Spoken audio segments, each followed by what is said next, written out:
夜の銀座は七色ネオン誰にあげようか唇をかりそめの恋兄の恋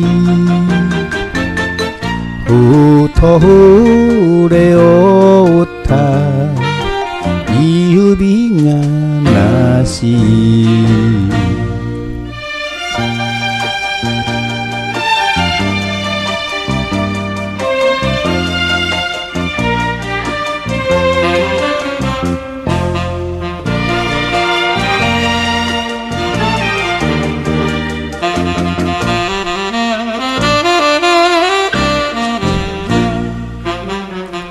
どうせ売られた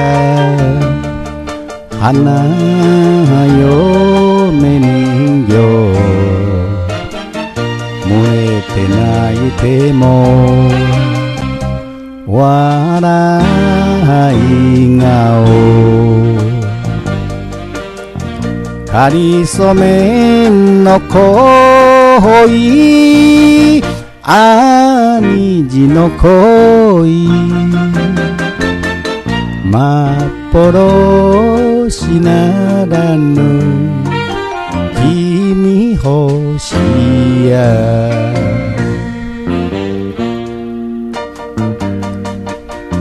金の腰の鳥かご抜けて飛ぶか心